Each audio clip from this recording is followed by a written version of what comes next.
Hat trick के बाद आज हिमंता बिस्वा शर्मा का होगा राज तिलक। प्रधानमंत्री मोदी समेत एनडीए के दिग्गज रहेंगे मौजूद। गुवाहाटी के खानापारा में होगा भव्य शपथ ग्रहण समारोह।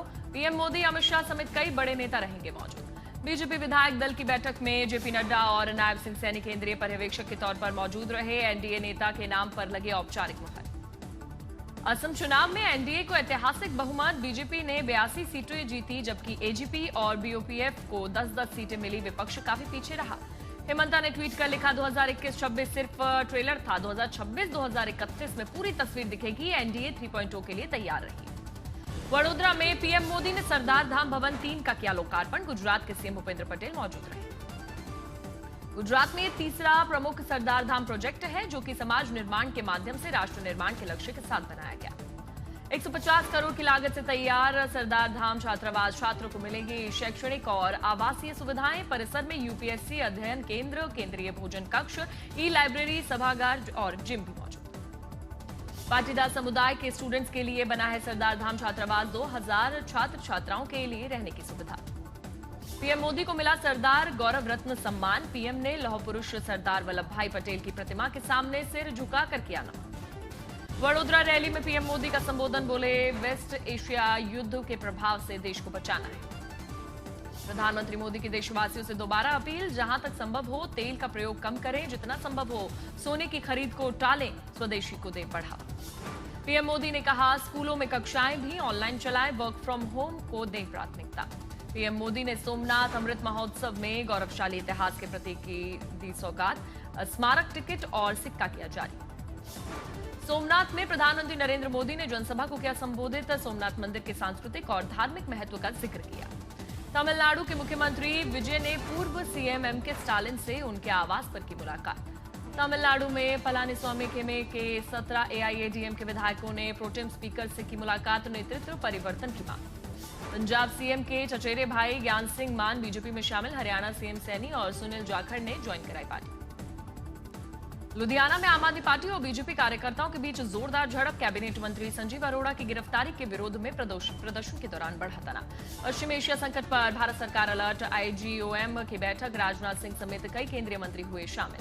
पीएम मोदी की अपील के बाद महाराष्ट्र सरकार के 3 बड़े फैसले। कांस दौरे का रद्द करने का ऐलान किया। महाराष्ट्र सरकार में आईटी मंत्री आशीष शेलार ने दी जानकारी। कहा, सरकारी कामों के लिए इलेक्ट्रिक वाहनों का इस्तेमाल और विभाग की सभी बैठकें होंगी ऑनलाइन। पीएम मोदी के 1 साल तक सोना नहीं खरीदने वाले बयान पर ज्वेलर्स नाराज हुए। गुजरात बुलियन एसोसिएशन ने आर्थिक नुकसान पर उठाए सवाल। गोवा के गोएश्वर मंदिर में सोमनाथ पर्व कार्यक्रम में सीएम प्रमोद सावंत का संबोधन। मुख्यमंत्री ने पुर्तगाली शासन में मंदिरों के विध्वंस और हिंदू धार्मिक गतिविधियों पर रोक का किया उल्लेख। नासिक टीसीएस मामले में आरोपी निदा खान की कोर्ट में पेशी। डिजिटल जांच में मिले 171 इस्लामिक लिंक। न्यायिक हिरासत में भेजी गई निदा खान। राजधानी दिल्ली में सीआईआई वार्षिक व्यापार समिट का आयोजन। 100 साल का भारत एक विजन थीम पर चर्चा। मिडिल ईस्ट संकट पर गौतम अडानी बोले, एनर्जी और डिजिटल सिक्योरिटी ही अब देश की असली ताकत। Energy and intelligence are now inseparable. A nation that does not build capability in peace is forced to pay for his exposure in crisis. Madhya Pradesh के गुना में अडानी समूह की नई सीमेंट यूनिट की रखी गई नींव। सीएम मोहन यादव, केंद्रीय मंत्री ज्योतिरादित्य सिंधिया और प्रणव अडानी रहे मौजूद। एमपी में अडानी ग्रुप करेगा 1060 करोड़ का निवेश। प्रणव अडानी बोले, ये लोगों पर भरोसे का इन्वेस्टमेंट। ये केवल सीमेंट प्लांट का इन्वेस्टमेंट नहीं है, ये मध्य प्रदेश के लोगों पर भरोसा का इन्वेस्टमेंट है। ये लोकल यूथ के भविष्य का इन्वेस्टमेंट है। दिल्ली यूनिवर्सिटी के मिरांडा हाउस कॉलेज में बिजली बनाने के लिए अनोखा प्रयोग। मशीनों के कंपन और तापमान में बदलाव से पैदा होगी ऊर्जा। क्लीन एनर्जी की दिशा में बड़ा कदम। वहीं राजस्थान में हीटवेव और लू का अलर्ट। राज्य के ज्यादातर हिस्सों में न्यूनतम और अधिकतम तापमान। महाराष्ट्र में भीषण गर्मी की लहर जारी। पूरे राज्य में हीट स्ट्रोक के मरीजों की संख्या में तेजी की बढ़ोतरी। अकोला और अमरावती समेत पूरे विदर्भ में भीषण गर्मी का प्रकोप। तापमान के लगातार 45 डिग्री के पार पहुंचने से हीटवेव का असर। अकोला में अपने प्रचंड रूप में है गर्मी। गांव में पानी की भारी किल्लत। महिलाएं कई किलोमीटर दूर से पानी ढोकर लाने को मजबूर। पाली में 42 डिग्री के पास पहुंचा पारा। तेज गर्मी के बीच अस्पताल में लगे कूलर। नगर निगम ने की सार्वजनिक प्याज की व्यवस्था।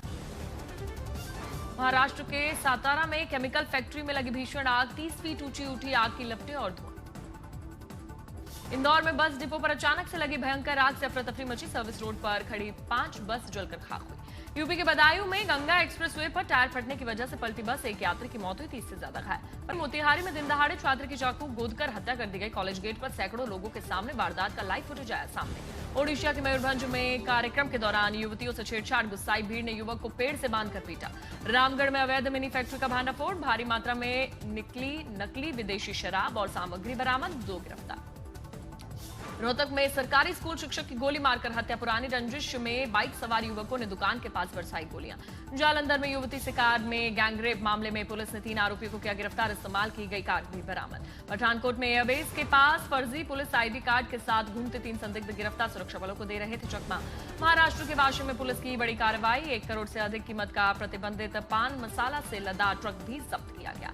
पुणे पुलिस ने म्यांमार से रेस्क्यू होकर लौटे 3 आरोपियों को साइबर घोटाला में दोबारा गिरफ्तार किया। मौके से डिजिटल उपकरण और बैंकिंग किट बरामद की गई। गुजरात के आणंद में भीषण सड़क हादसा। खड़े ट्रक से टकराया टेम्पो। 4 की मौत और 5 घायल। गुजरात के भावनगर में दर्दनाक सड़क दुर्घटना। मनाली जाते समय एक परिवार के 5 लोगों की मौत। बाल बाल बचे 4 सदस्य।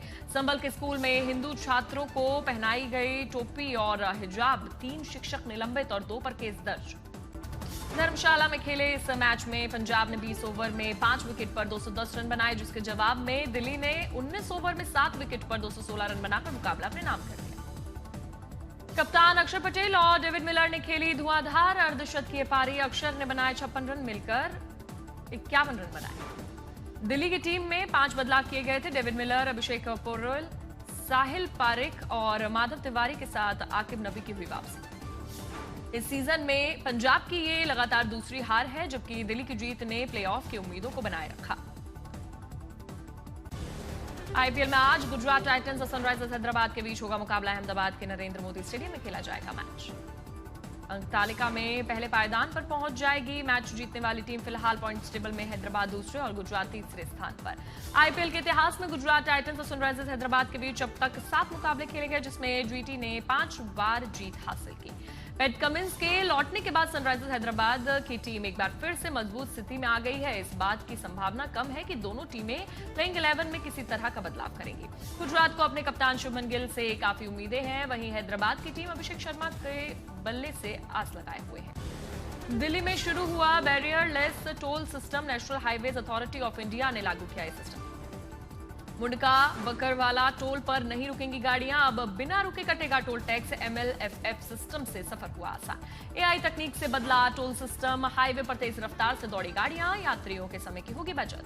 दिल्ली में CII समिट में बोले यूपी सीएम योगी आदित्यनाथ, पिछली सरकारों के गड्ढों को हमने भरा, अब यूपी को बुलेट ट्रेन की स्पीड से आगे बढ़ाने की जरूरत।